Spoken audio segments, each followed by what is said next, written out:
puisqu'ils ne le feront pas, faisons donc ensemble cet exercice. Est-ce l'intérêt de la France d'avoir imposé à notre pays une immigration massive? À l'évidence, non. Surtout lorsque près de 5 millions de nos compatriotes sont au chômage.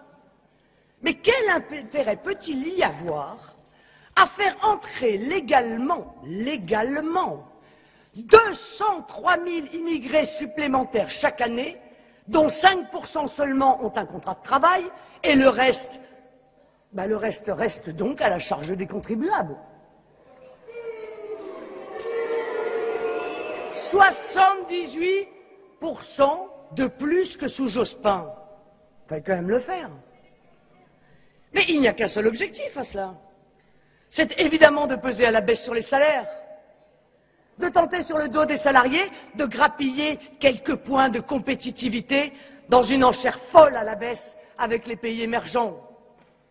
Le marché du travail, mes chers amis, comme son nom l'indique, est un marché qui évolue en fonction de l'offre et de la demande. Il ne faut pas être polytechnicien, pardon Nathalie, pour comprendre qu'en période de chômage massif, plus il y a de demandeurs d'emploi, plus les salaires baissent. Pas plus qu'il ne faut être sorti des grandes écoles pour percevoir que faire entrer chaque année l'équivalent en nombre d'habitants de la ville de Rennes, alors qu'1,2 million de ménages sont dans l'attente d'un logement social, va entraîner une pénurie de logements et une augmentation terrifiante des loyers, plus 24% en 10 ans, selon une étude récemment publiée. Le ministère des Affaires sociales, excusez-moi, aura beau commander une étude à l'université de Lille pour expliquer aux naïfs que l'immigration enrichit la France, mais chacun prend conscience qu'en important des chômeurs à qui l'on accorde l'accès à tous les guichets, on ne peut que gravement mettre en péril l'équilibre de nos budgets sociaux. Gravement, et même très gravement, si l'on en croit Yves-Marie Lolland, ex-président du comité économique de l'OTAN tout de même, qui a enseigné à l'ENA, qui a enseigné à Dauphine, et qui évalue à 70 milliards d'euros par an le coût de cette folle politique d'immigration. Il suffit enfin d'avoir des yeux pour s'apercevoir que cette arrivée massive en un temps très bref, 20 ou 30 ans, de femmes et d'hommes, ayant pour une très grande majorité une culture très différente de la nôtre, rend toute assimilation inopérante, voire impossible.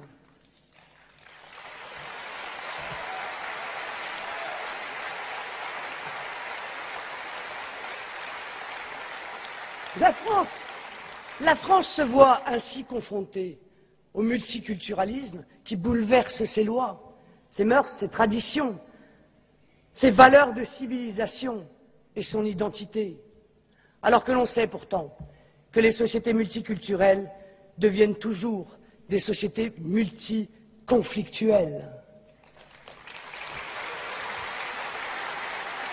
Alors, je le dis ici solennellement, l'intérêt de la France est de cesser toute immigration et même d'en favoriser l'inversion des flux.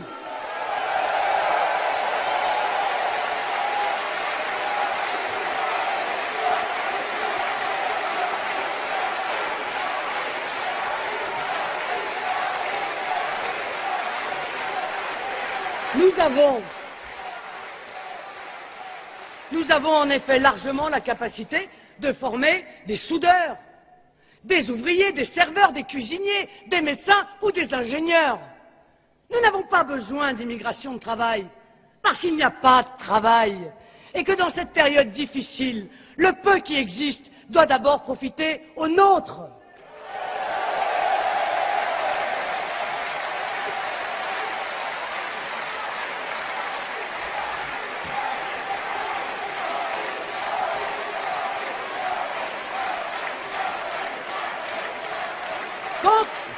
Quant à l'argument cynique et systématique d'ailleurs, qui voudrait que nous fassions venir des travailleurs pour occuper des postes que les Français refusent, il faut lui tordre le cou.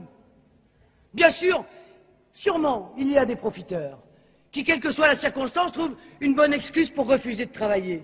Mais l'immense majorité des emplois difficiles ne sont pas pourvus tout simplement parce qu'ils sont mal payés.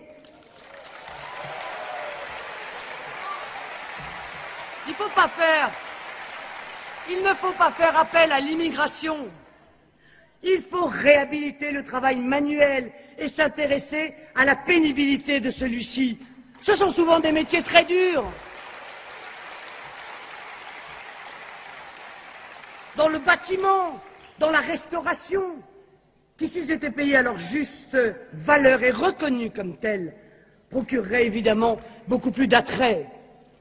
Mais nos politiques en cheville avec certains grands décideurs économiques préfèrent faire venir de la main-d'œuvre bon marché pour soumettre ces emplois à des grilles de salaire minimalistes. J'y vois bien l'intérêt du MEDEF, mais je ne vois pas l'intérêt des Français.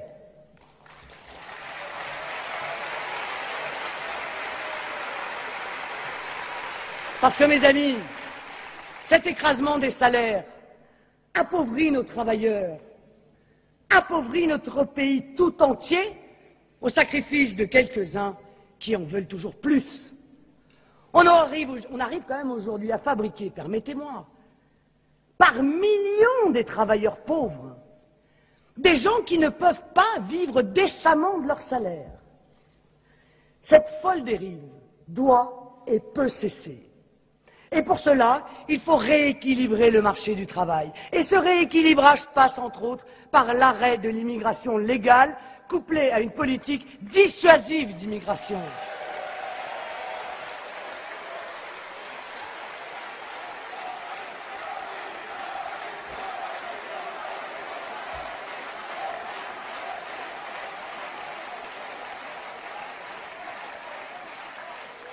Parce que c'est bien de maîtriser ses frontières.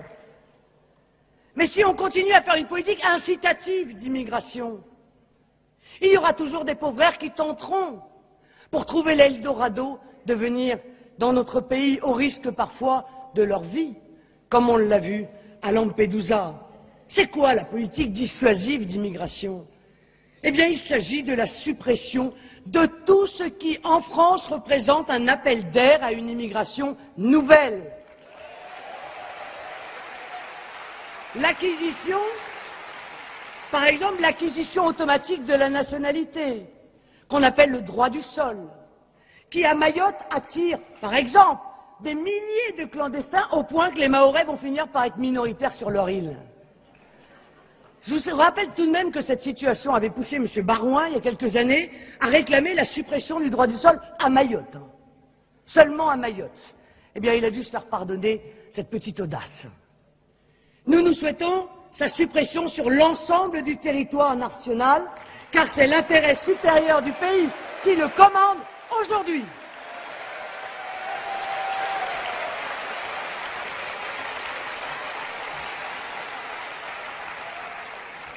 La crise rend plus que jamais d'actualité l'exigence qui est la nôtre que les étrangers présents dans notre pays subviennent à leurs propres besoins, comme c'est le cas dans quasiment tous les pays du monde.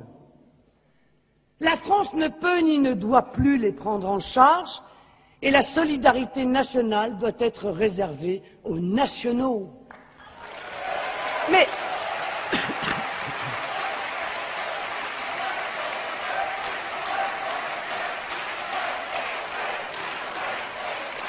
Et puis après tout, comme le suggérait Gilbert Collard ce matin, que celles et ceux qui donnent des leçons de générosité ne se gênent pas pour ouvrir leurs chéquiers, partager leurs biens et les loger dans leur résidence secondaire.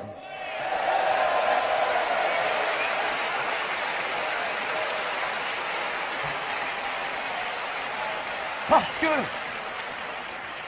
nous, mes chers amis, nous avons des Français à aider.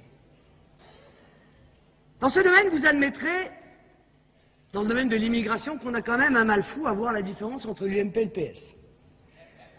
Je vous disais tout à l'heure qu'en 2000, sous Lionel Jospin, il y avait 114 000 entrées légales. En 2010, sous Sarkozy, il y en a eu 203 000, 78% d'immigration en plus que les socialistes. L'interdiction de renvoyer dans leur pays les étrangers criminels, les socialistes l'avaient rêvé, Sarkozy l'a fait.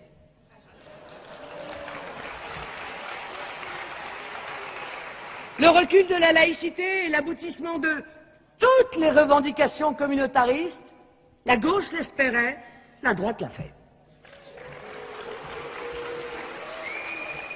Le CFCM entre les mains des fondamentalistes, les prières de rue qui se multiplient alors que j'ai levé ce problème il y a des mois, les baux amphithéotiques ou les garanties d'emprunt des collectivités territoriales pour la construction d'édifices religieux, la généralisation du halal, la finance islamique mise en place par Madame Lagarde, tout, je dis bien tout, même le concert de SOS Racisme le 14 juillet dernier à la Concorde, comme au bon vieux temps de François Mitterrand.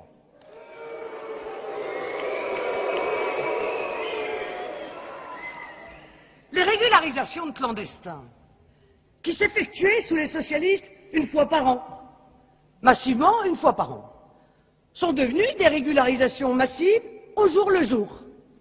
20 000 selon Le Monde en 2010. Alors, une seule question se pose. Les Français ont-ils élu Sarkozy pour cela? Parce qu'avec les socialistes, nous savons où nous allons. Ils ne sont jamais décevants dans le pire. Mais tout de même. Alors, dans ce domaine, comme dans bien d'autres, moi je viens vous dire qu'il n'est pas trop tard pour agir et pour remettre un peu d'ordre dans notre pays. Appliquer les règles simples mais fermes de la dissuasion migratoire. Inscrire dans notre Constitution le refus de tout communautarisme pour stopper net les revendications et préserver notre culture, notre identité et les valeurs de notre République.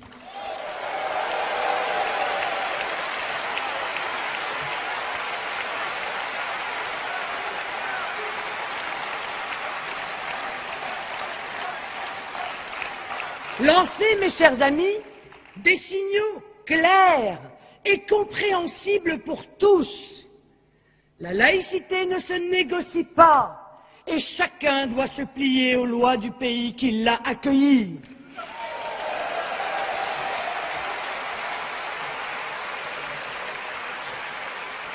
La nationalité n'est pas une situation administrative, c'est un privilège, un engagement, une fierté, une volonté, et la nation a le droit d'être exigeante dans ses choix.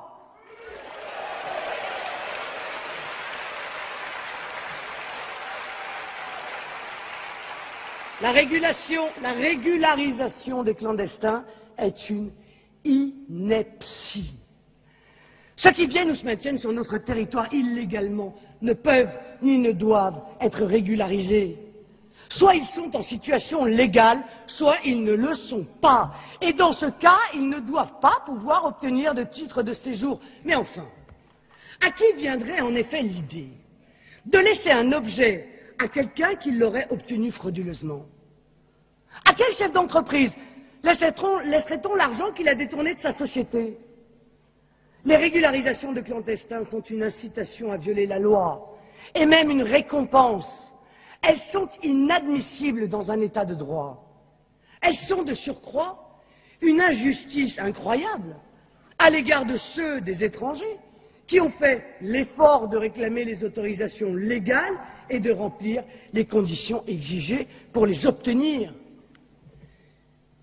Si je suis élu, je ferai donc voter la suppression de la loi autorisant la régularisation des clandestins.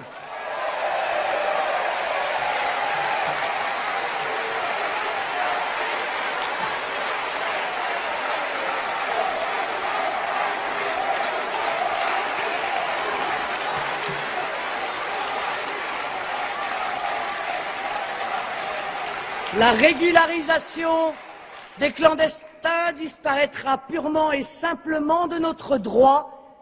Cette mesure correspond à l'intérêt de la France, au respect de son autorité et à la justice la plus élémentaire.